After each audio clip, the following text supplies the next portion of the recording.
ॐ श्री गणेशाय नमः। ॐ श्री सरस्वत्यै नमः। ॐ श्री सद्गुरुभ्यो नमः। ॐ भागवत भगवान की जय। नमः श्री परमहंस स्वादित चरण कमल चिन्मकरंदाय भक्तजन मानस निवासाय श्री रामचंद्राय वागीसायस्य वदने लक्ष्मी यस्य च वक्षसि यस्यास्ते हृदये संवित् तं नृसिंहं भजे। सच्चिदानन्दरूपाय विश्वोत्पत्त्यादिहेतवे तापत्रयविनाशाय श्रीकृष्णाय वयं नुमः। नारायणं नमस्कृत्यं नरं चैव नरोत्तमं देवीं सरस्वतीं व्यासं ततो जयमुदीरयेत्। श्रीकृष्णाय वासुदेवाय हरये परमात्मने प्रणतक्लेशनाशाय गोविन्दाय नमो नमः। यं प्रवचन्तमनुपेत्य अपेतकृत्यं वैपायनो विहरकातर आजुहाव पुत्रेति तन्मयतया तरवो विनेन्दुः तं सर्वभूतहृदयं मुनिमानतोऽस्मि। वराहपीडं नटवरवपुः कर्णयोर्कर्णिकारं बिभ्रद्भासा कनककपिशे वेजयन्तीं च मालां रन्ध्रान् वेणुरधरसुधया पूरयन् गोपवृन्दैः वृन्दारण्यं स्वपदरमणं रामिषद्गीतकीर्तिः। जन्माद्यस्य यतोन्मयादितरत चार्थेष्वभिघ्नस्वराट् तेने ब्रह्महृदाय आदिकवये मुह्यन्ति सूरयः तेजो वारिमृदां यथा विनिमयो यत्र त्रिसर्गो मृषा ताम्नां स्वेन सदा निरस्तकुहकं सत्यं परं धीमहि। पाछळ पाना पर नमो भगवते तुभ्यं वासुदेवाय धीमहि प्रद्युम्नाय निरुद्धाय नमः संकर्षणाय च।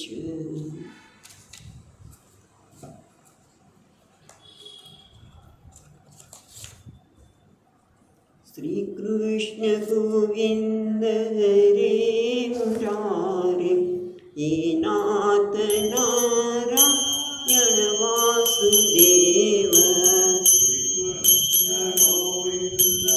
हरे मुरारे हे नाथ नारायण वासुदेव। श्री कृष्ण गोविंद हरे मुरारे हे नाथ नारायण वासुदेव। गोविंद हरे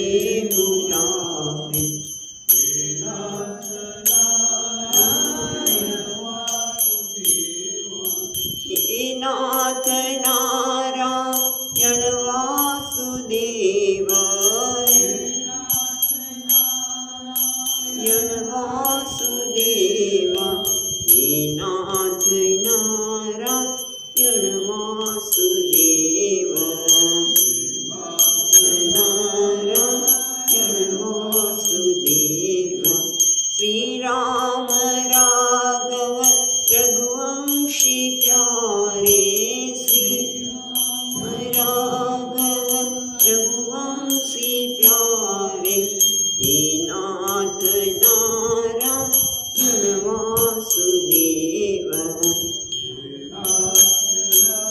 नारायण वासुदेवा।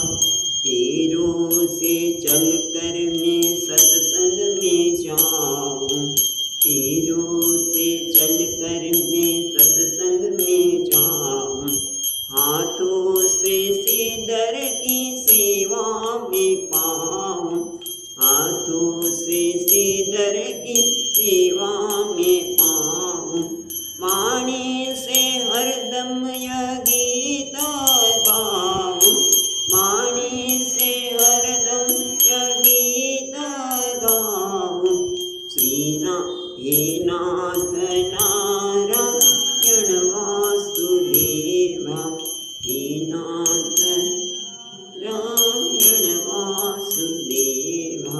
श्री कृष्ण गोविंद हरे मुरारे,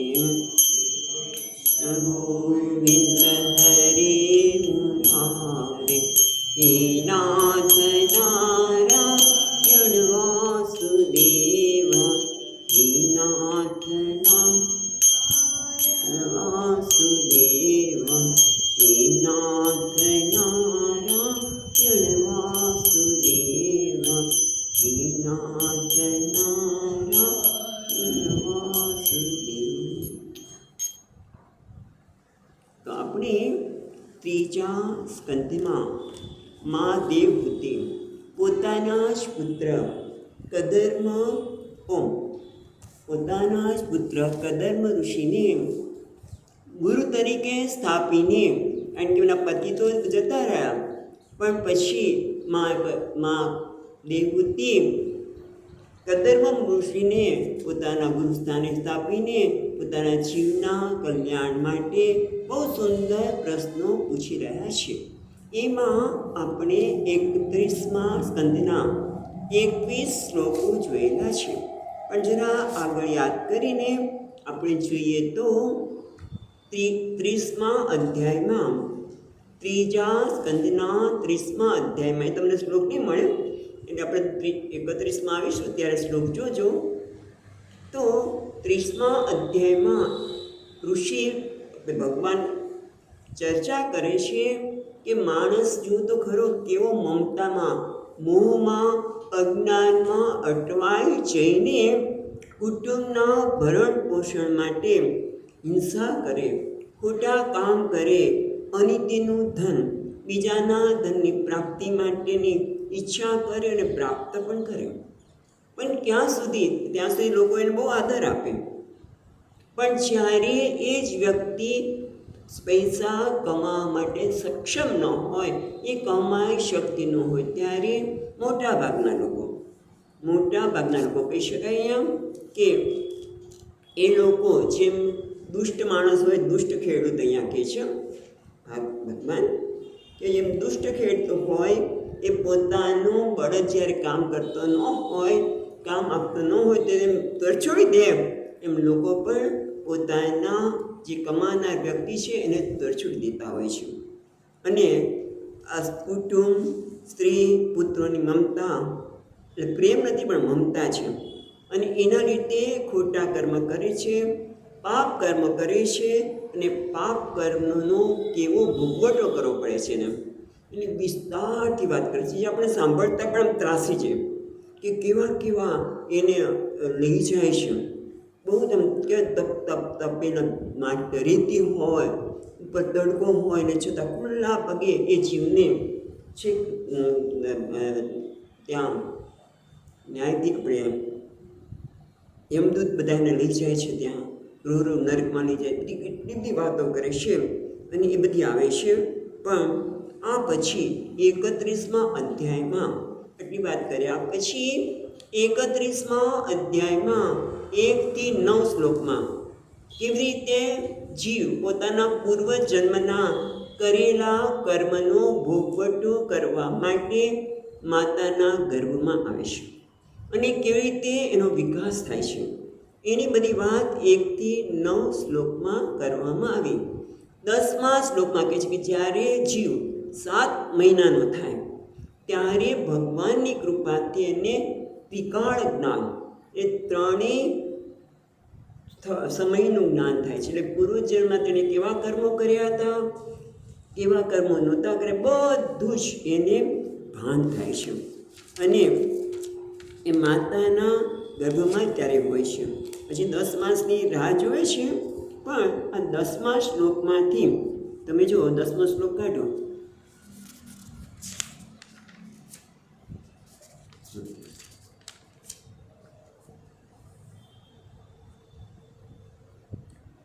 ત્યારે એને પોતાને 7મા મહિનામાં પોતાના જીવનનું જ્ઞાન થાય છે.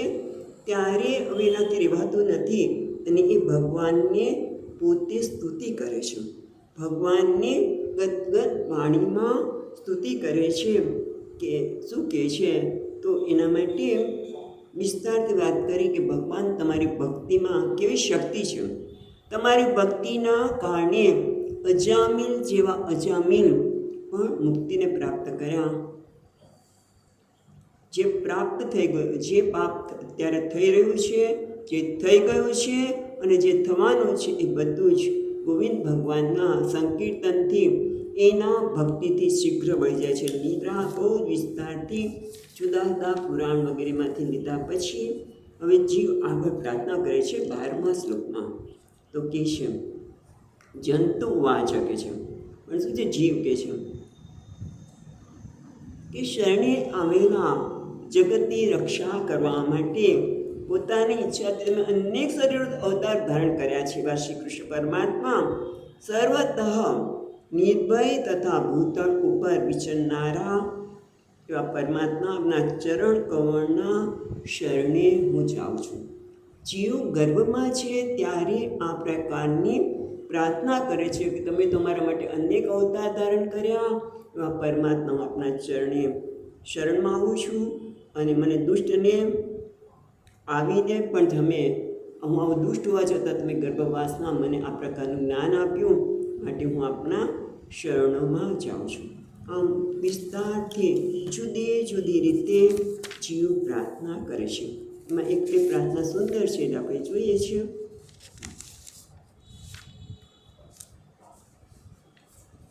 એમાં 20મા શ્લોકની પ્રાર્થના જોઈએ છીએ.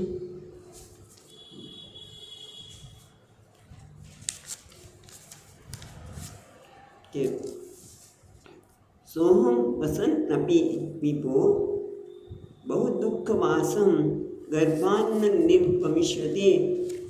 હા, તમે જુઓ, બહુ સુંદર પ્રાર્થના છે. સોહમ વસન્નપી વિભો બહુ દુઃખવાસમ ગર્ભાન્ન નિર્જગ્મિષે બહિરંધકૂપે યત્રોપયાતમુપસર્પતિ દેવ માયા મિથ્યાર્મતિર્યદનુ સંસ્કૃતિ ચક્રમેતત. 20મા શ્લોકમાં જીવ હજી માના ગર્ભમાં છે ત્યારે કહે છે કે હે વિભુ, અતિ કષ્ટથી રહેવાય તેમ અહીં રહેતો હું. ગર્ભમાં બધું બહુ મુશ્કેલ છે, છતાં પણ કહે છે કે હું ગર્ભની બહાર આવવા માગતો નથી. કેમ?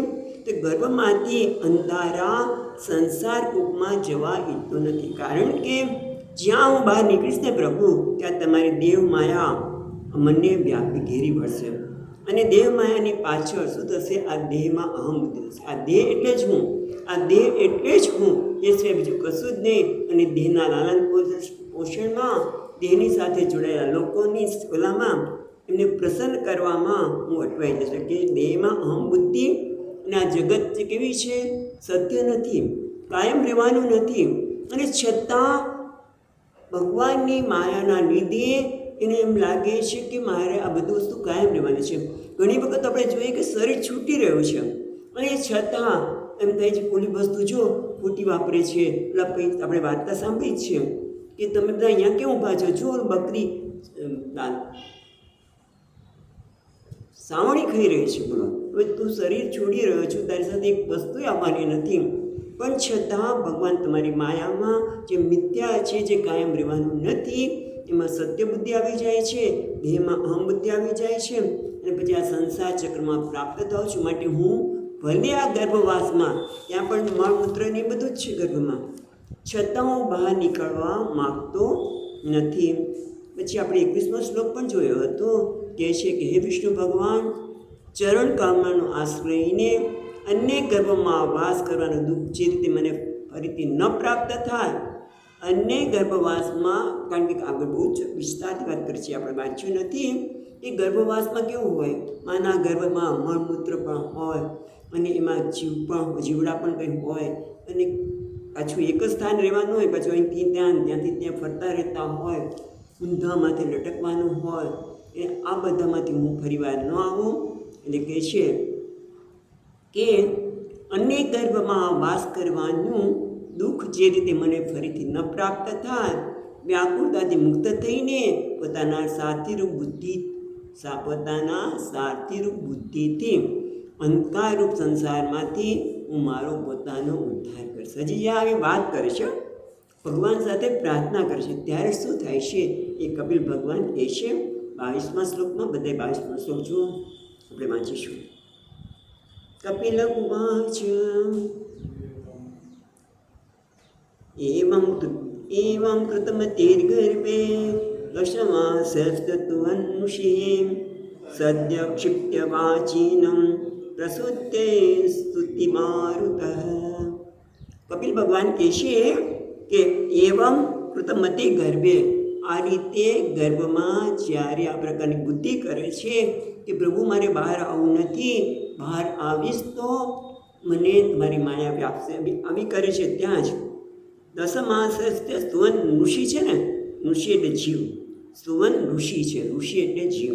જીવ આ રીતે જ્યાં સ્તુતિ કરીને નિશ્ચય કરે છે, ત્યાં જ સદ્ય ક્ષિપતિ વાચિનમ પ્રસુતે સ્તુતિ મારુતઃ, એટલે પ્રસૂતિ કરાવનાર વાયુના માટે એનો અર્વાક છે ને, એટલે ઊંધામાંથી જીવ ધકેલાય છે. પછી વાત કરીએ તો એ જીવ બહાર આવી જાય છે, માના ગર્ભમાંથી બહાર આવી જાય છે. અને શું થાય છે તેના માટે આગળ કહે છે 23મા શ્લોકમાં,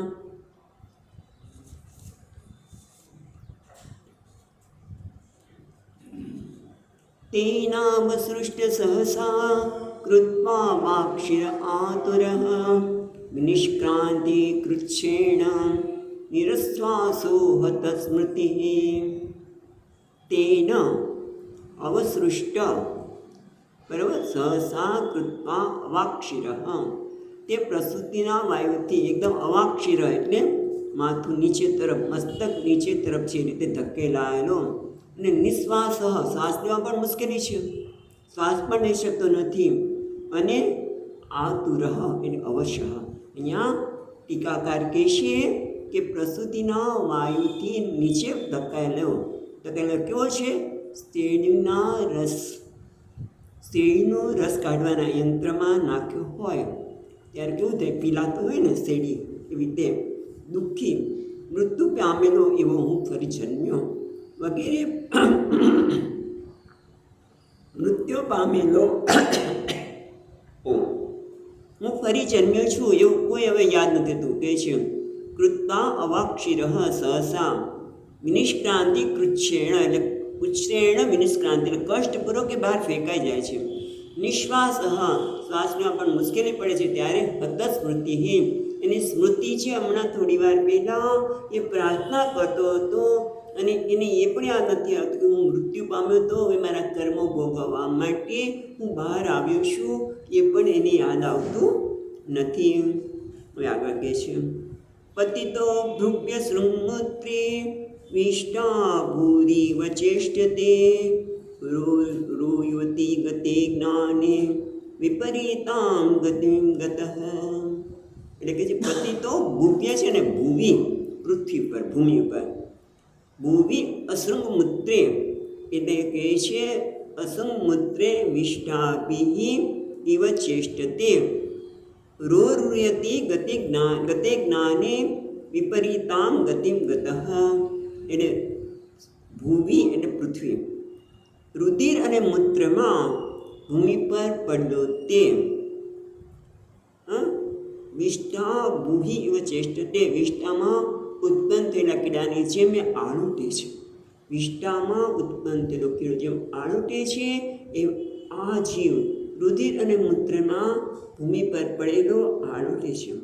ગતે જ્ઞાને, હવે એને ગર્ભમાં જે જ્ઞાન થયું બધું જ્ઞાન તો જતું રહ્યું, એટલે રોરતી એ જીવ છે રુદન કરે છે. વિપરીત ગતિમ ગતઃ, એટલે દેહ અભિમાનના કારણે પ્રાપ્ત થવાના લીધે એને વિપરીત કે છે.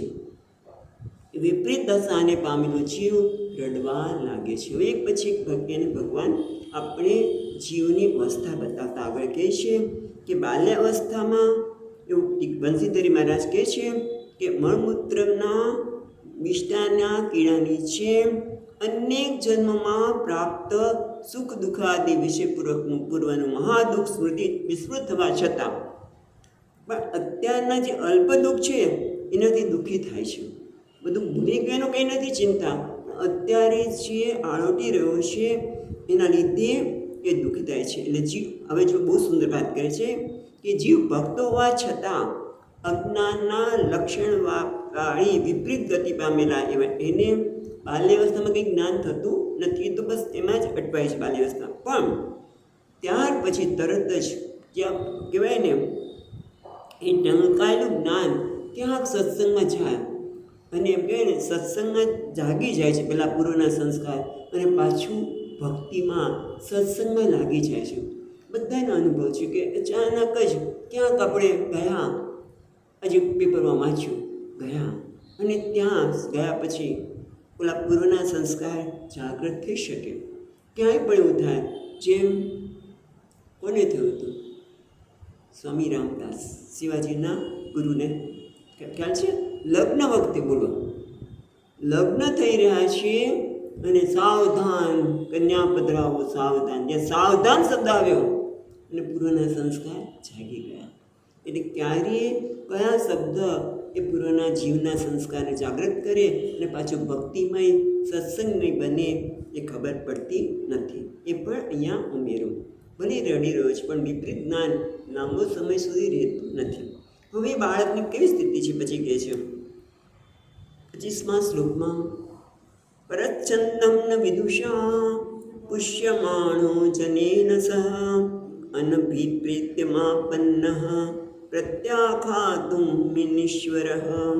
પરચ્છન્દ, પરચ્છન્દ એટલે પરચ્છન્દમ અભિપ્રાય, પર એટલે બીજા, બીજાના અભિપ્રાયને ન જાણે. એટલે કે માતા હોય કે કોઈ વડીલો હોય એ અનભ્રિત, એને ધ્યાન ખબર નથી કે આ બાળક કેમ રડે છે. બાળક રડતું હોય ને ભૂખ લાગી હોય અને માને એમ થાય કે એને કંઈક પ્રોબ્લેમ થયો છે એટલે એને કડવાશ આપે, અને જ્યારે પેટમાં દુખતું હોય ત્યારે કડવાશની જરૂર, ત્યારમાં એને દૂધ પીવડાવે પોતાનું. એટલે અનિભ્રિત એટલે કે પરચ્છન્દન વિદુષા, બીજાની ઈચ્છાને ન જાણનારા પુષ્યમાનો જને સહ, છતાં એ પરમ મનુષ્ય દ્વારા એનું પોષણ આવું થાય. ક્યારેક જરૂર હોય એ વસ્તુને ન મળે અને ન જરૂર હોય એ વસ્તુમાં એને આપતી હોય. ઘણી વખત આપણે જોયું છે એટલે રડતો હોય તો શેના માટે રડ છે આપણે કોઈને ખબર નથી, અનુમાન કરીને બાળકને આપવામાં આવે છે. એટલે અનભિપ્રેતમાપન્ન, એને અણગમતી વસ્તુ પ્રાપ્ત થાય છે. અનભિપ્રેતમાપન્ન, પણ પ્રત્યાઘાતું મનીશ્વર, પણ એ પોતે કોઈ સમર્થ નથી કે ભાઈ મને આ જરૂર છે નહીં, આ જરૂર છે કે આ જરૂર નથી, તો વિરોધ કરવા માટે એ બાળક સક્ષમ નથી, વિરોધ કરી શકતો નથી, માટે અનિશ્વર, સમર્થ નથી એવું કહે છે. પછી આગળ કહે છે, સાહિતોષુ ચિપંકે જંતુ સ્વેજ દૂષિતે નેશ કંડુયેન અંગાનામ આમાસનોત્થાન ચેષ્ટતે.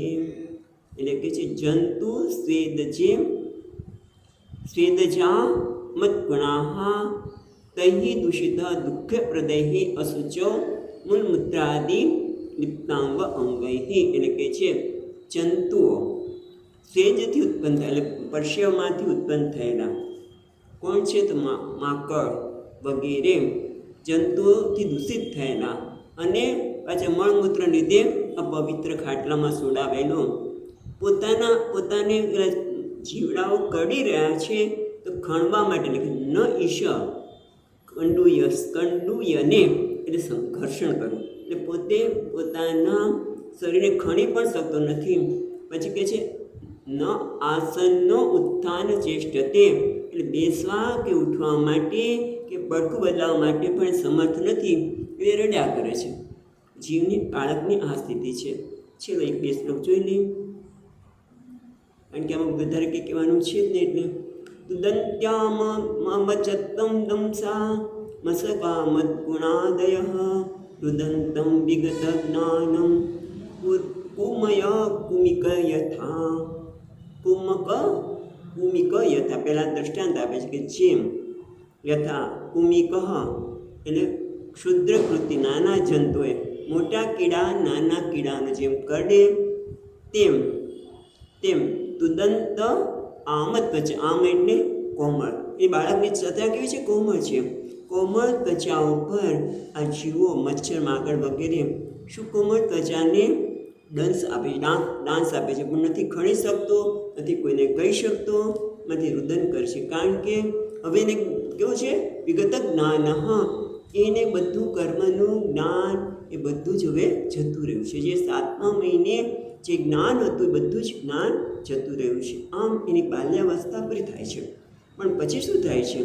28મા શ્લોકમાં કહે છે ઇત્યેવં શૈશવં ભૂત્વા દુઃખમ પંગડમેવ ચ અલબ્ધાભિષિતો અજ્ઞાનાદ ઇદમન્યુષુચાપિતઃ. ઇત્યેવં આ રીતે શૈશવ એટલે 5 વર્ષ પૂરા થાય છે બાળકના. એમાં બહુ મહત્ત્વનું છે કે જ્યારે 5 વર્ષનું બાળક હોય ત્યારે એને બીજું કશું જ જોઈતું નથી, પ્રેમ અને સ્વીકાર. મહત્ત્વની વસ્તુ છે સ્વીકાર. બાળક તમે સ્વીકાર કરો 5 વર્ષના બાળકનો, તું જેવો છે મને ગમે છે, તું ગમે તેની ભૂલ કરે તો હું તારો સ્વીકાર કરું છું. પછી એ મોટો થાય તો વાંધો ના. પછી કે છે શૈશવમ આ રીતે પૂરું કરતાં 5 વર્ષ આ રીતે જતા રહ્યા પછી દુઃખમ પંગળમેવ છે, એટલે કે યુવાનની વચ્ચેની અવસ્થા, પંગળ અવસ્થા, જેને આપણે કઈ અવસ્થા કહીશું અત્યારે? ટીન એજ. ટીન એજ એટલે તો બહુ જ મુશ્કેલ છે. નથી એ યુવાન, નથી એ બાળક, પણ મા બાપને તેમાં લાગે બાળક છે. એટલે તમે જો મા એ બાળકને તું આ પહેર, તું આ કર, તું આમ કર, ને ગમતું નથી ટીન એજવાળા બાળક, તમે જોજો એ ગુસ્સે થઈ જશે. કદાચ સંસ્કાર એવા ન હોય, મા બાપ સામે ન બોલી શકાતું હોય તો મનમાં ઉતાર્યા કરે, પણ એ દુઃખી થઈ જાય છે. એટલે કહે છે આ પંગલ અવસ્થા છે જેમાં અલબ્ધ્વા અભિપ્સત અજ્ઞાનાત, એને જ્ઞાન નથી અને પોતાને ઈચ્છિત વસ્તુ ન મળવાના લીધે ઇદ્ધમન્યુ એને એનું ક્રોધ છે ભભૂકી ઉઠે છે. ઇદ્ધ એટલે ભભૂકી ઉઠવું, મન્યુ એટલે ક્રોધ. ક્રોધ એનો ભભૂકી ઉઠે છે. નાની નાની વસ્તુમાં ક્રોધ થઈ જાય છે.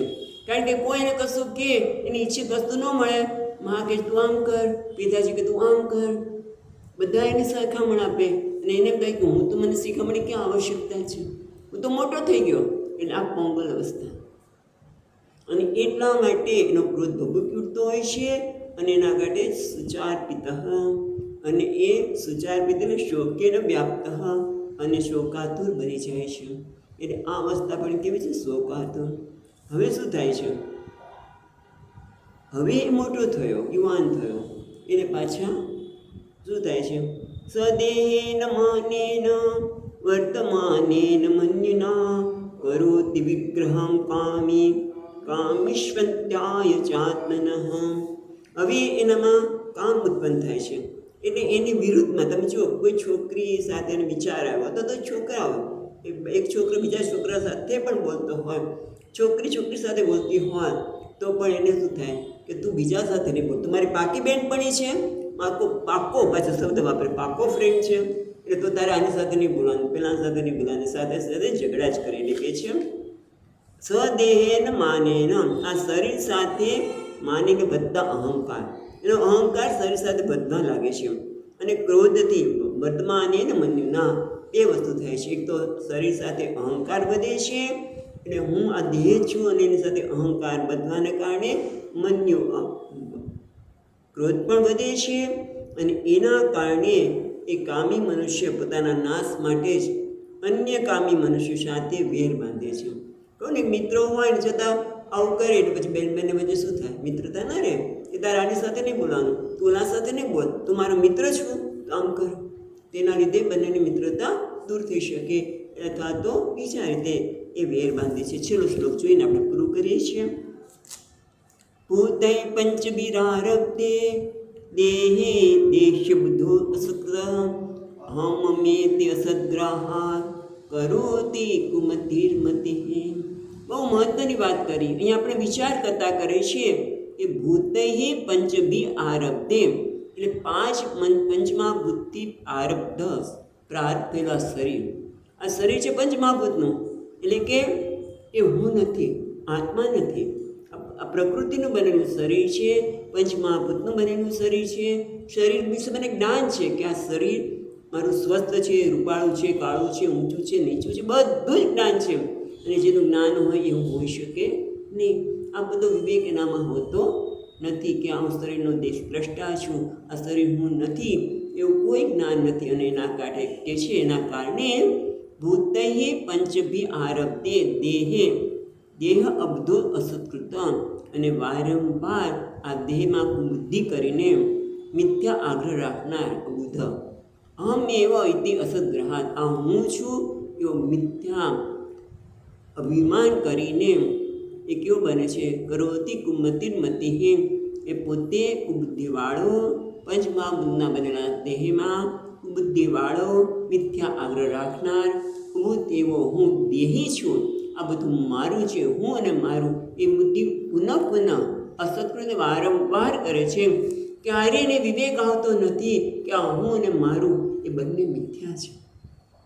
આ શરીર મને આપવામાં આવ્યું છે, જે મને આપવામાં આવ્યું હું કેવી રીતે હોઈ શકું?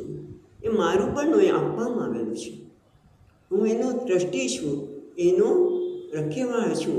આ મને આપવામાં આવેલું વેશ છે, એ બધું જ ભૂલી જઈને હું અને મારું એ કરે છે. આગળની વાત આપણે કાલે સોમવારે જોઈશું, એટલે કાલે જોઈશું. આજે નાગપાંચમ હતી, જ્ઞાન પંચમી હતી, એટલા માટે સરસ્વતી પૂજા પછી આપણે એટલું જરા વિદ્યાનો આરંભ માં સરસ્વતી આજે, કારણ કે દિવસનું પણ એક મહત્ત્વ હોય છે. આજે લાભ પંચમી, જ્ઞાન પંચમી એટલે માનું આપણા પર વિશેષ અનુગ્રહ થાય, એના માટે આટલો આરંભ કર્યો. હવે આપણે પૂરું કરીએ. પાછું સચ્ચિદાનંદ રૂપાય વિશ્વોત્પત્યાદિહેતવે તાપત્રય વિનાશાય શ્રીકૃષ્ણાય વયં નમઃ.